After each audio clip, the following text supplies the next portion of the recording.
Hello! Hello Aries. Yan.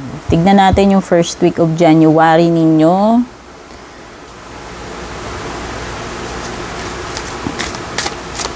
Ito ay silip kung anong meron ngayong first week ng January. Kunin muna natin yung overall energy ng January ninyo. The world. Ganda. Wow! So, kagaya nga nun, pagtatapos ng 2023, understandable Aries, the world. You are entering, you have now entered your new journey. Kasi ito ay year 2024 na. O, diba? First week ng tong reading mo.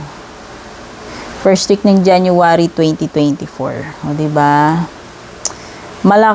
Kumbaga bagong chapter na yung nagbubukas sa iyo.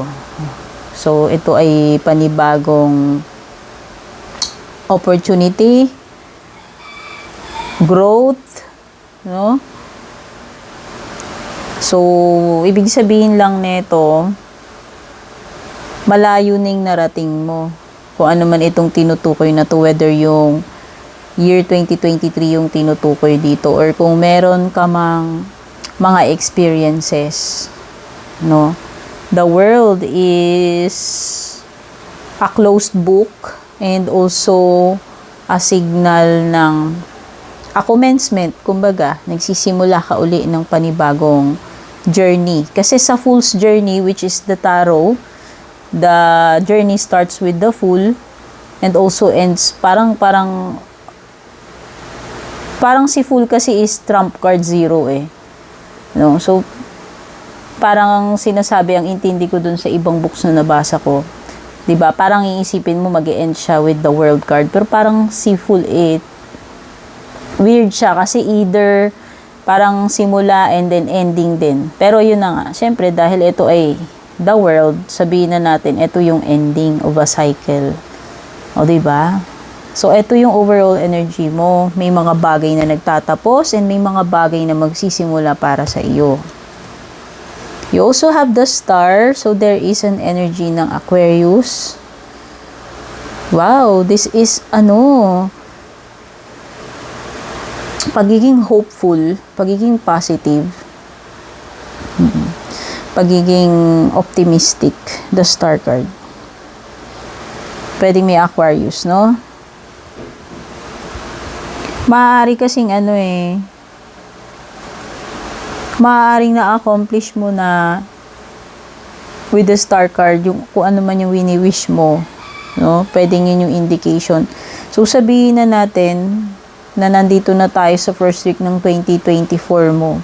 Pwedeng ang ibig sabihin nitong star card is, yun na nga, parang maaaring matupad mo yung wish mo or wishes mo this 2024. So, maging huwag ka mawalan ng pag-asa. You also have the Emperor, which is your card, Aries.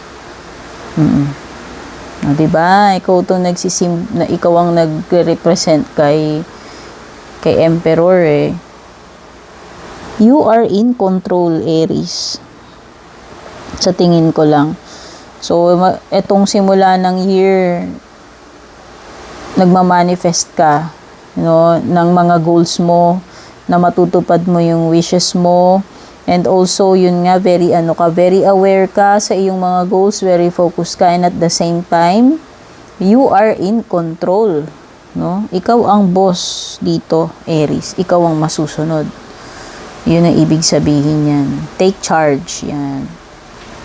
Wow, ang dami mong majors. Oo, actually, lahat ng lumalabas sa iyo na hugot ko are all major cards.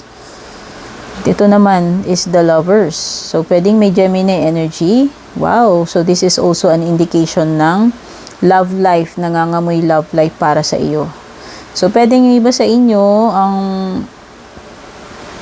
may mga asikasuhin kayo in terms of sa partnership, sa kajowaan or sa marriage ninyo. No, either may mga importanteng choices or mga major decisions na kailangan gawin. or may mga changes or mga major events na paparating sa inyo pagdating sa partnership. Okay?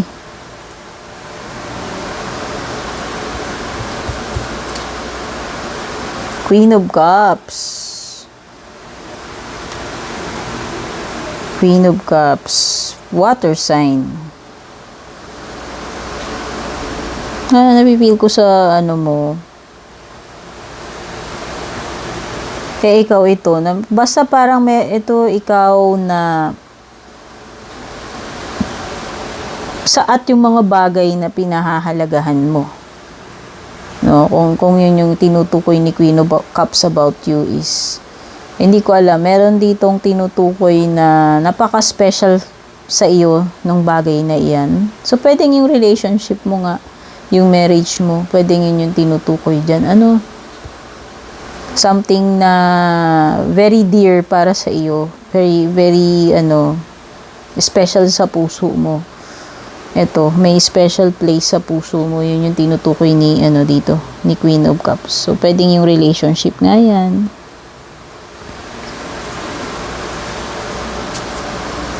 Wow! Dami mo talagang major. What's next for you is the Chariot. Okay, so pwedeng may mga, you have decisions to make. Yun yung malinaw dito with the Lover's card and the Chariot.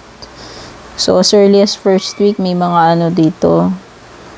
Ewan ko, may mga bagay kang gagawin at mukhang kailangan mong mamili or mag-decide. Kumbaga, napaka-importante ng mga magiging choices mo, Aries, to be particular.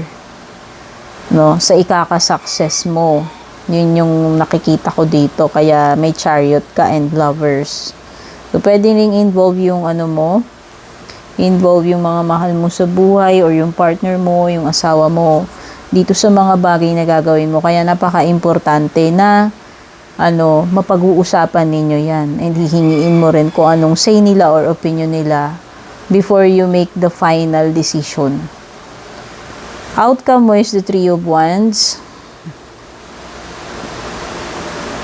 So definitely ang ang pinaka-outcome mo is naka-focus kung how to improve itong mga bagay-bagay or yung sitwasyon mo.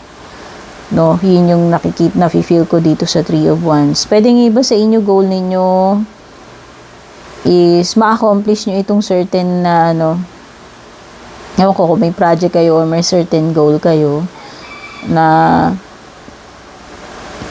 very willing kayo dito mag-travel. Yun yung nafe-feel ko. Or meron talagang napipintong travel itong first week. No? So, pwedeng iba sa inyo may ganyan. Pwedeng business trip yan or kahit leisurely trip. Basta merong dito, may travel. Yan.